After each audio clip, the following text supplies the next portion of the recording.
que o senhor diz que nenhum país é tão parecido com o Brasil quanto os Estados Unidos, porém, o Brasil não teve o Hamilton nem o Andrew Jackson.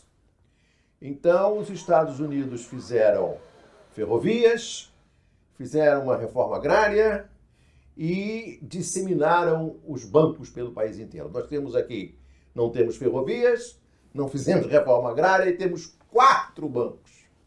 Por que nós não somos os Estados Unidos? Bem, primeiro, o Brasil é o país no mundo mais parecido com os Estados Unidos.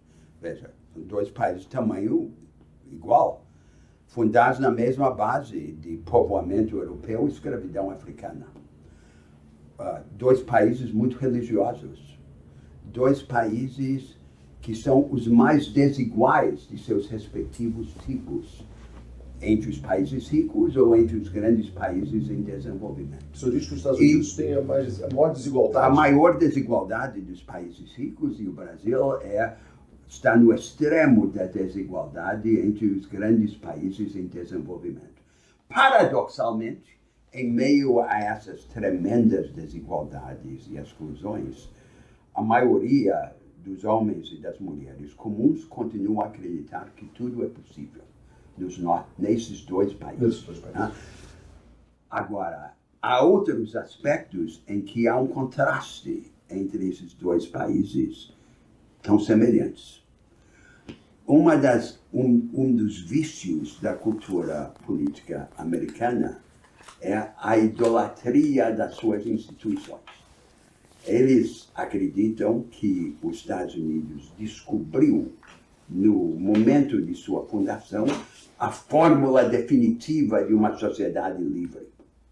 O resto do mundo ou adota essa fórmula ou vegeta no despotismo e na pobreza.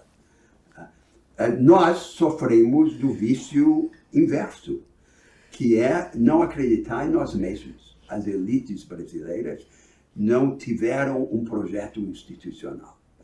E as nossas instituições, historicamente, são como roupa emprestada, tudo copiado.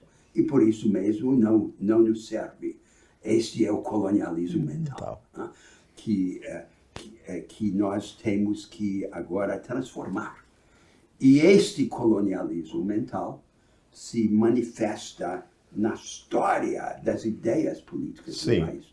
Em toda a nossa história, é como se houvesse 2 grandes partidos.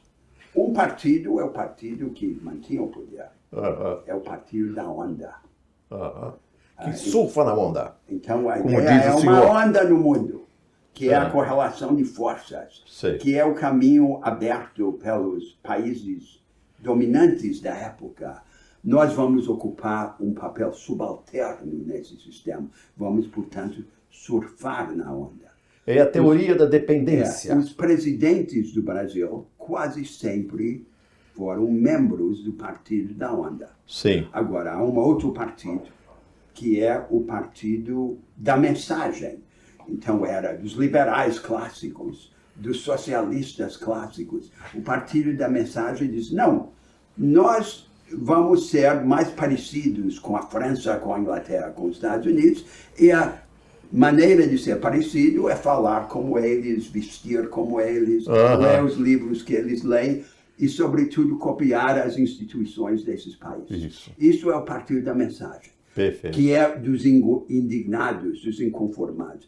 Nunca funcionou, por um paradoxo, que o partido da mensagem não tinha mensagem. A mensagem do partido da mensagem era cópia. E a cópia não tem essa potência transformadora. Professor, o senhor diz que o PT e o PSDB são as 2 cabeças de uma mesma serpente. Eles defendem o que o senhor chama de Suécia tropical. Sim. Dentro desse... Então, qual é a ideia da Suécia tropical? E o que o PT e o PSDB têm a ver com isso? É a ideia dominante da política brasileira. Não há alternativas. As alternativas foram desacreditadas no curso do século XX. Sobrou um caminho no mundo, A nossa tarefa, a tarefa da política, é humanizar esse caminho único. E pelo social. Então, todo mundo finge ser social-democrata, social-liberal. O que é o social? O social é o açúcar, com que se pretende dourar a pílula do modelo econômico. Isso é, o PT e o PSDB têm sido as duas formas disso. Então, veja, quando foi a última vez que tivemos no Brasil um projeto institucional? Foi o corporativismo de Vargas. Isso. E a industrialização promovida naquela época, Mas o senhor cita substituição também de importação. José Bonifácio. Sim, São claro, os dois nomes que o senhor cita especificamente. Sim, porque tivemos no passado momentos de rebeldia e de afirmação E de concepção de um país. O que nós vivemos entre os destroços do corporativismo de Vargas, tá? Que foi depois seguido por dois outros projetos exauridos. Um foi o neoliberalismo. Vamos agora substituir o corporativismo de Vargas e a industrialização autárquica pela adesão à fórmula recomendada pelas autoridades dos países de referência. E o outro projeto foi uma espécie de nacional consumismo. Sim. Vamos democratizar a economia do lado da demanda, do consumo, Perfeito. A massificação do consumo. Sem um legado institucional e sem um projeto capaz de voltar-se para o lado da produção, da oferta, das capacitações e mudar a estrutura do país. Estes projetos todos estão exauridos. Chegamos onde estamos hoje.